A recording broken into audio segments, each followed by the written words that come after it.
vives du Mali a débuté hier. Ahmed Kateb, dans sa chronique Regard sur le Sahel.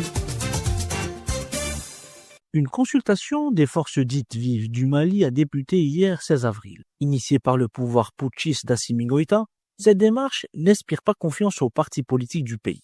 Ces derniers craignent purement et simplement d'être dissous par le pouvoir illégitime de Bamako.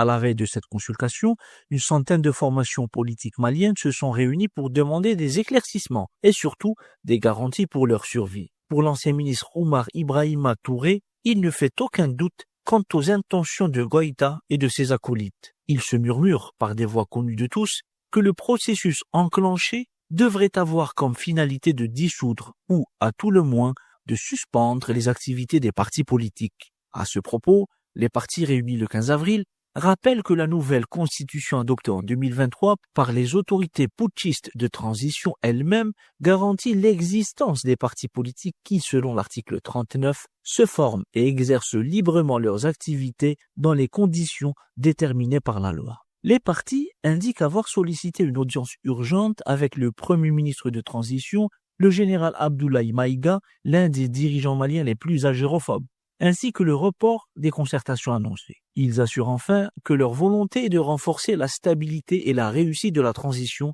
dans le cadre du respect de la loi et des principes républicains.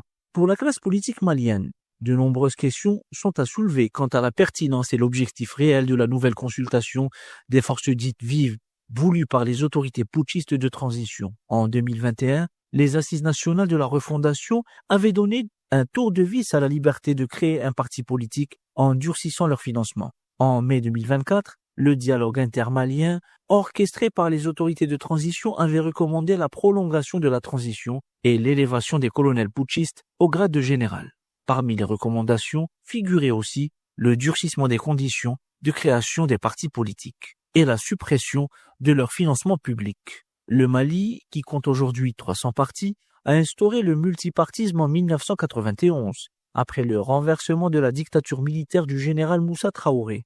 Des figures historiques de ce combat, toujours actives aujourd'hui dans le paysage politique malien, mais aussi de plus jeunes générations attachées aux principes fondateurs de la République malienne, s'inquiètent d'une possible remise en cause de cet acquis démocratique. Un acquis menacé par la fuite en avant suicidaire du général autoproclamé Assimi Goïta. À bientôt pour une nouvelle chronique.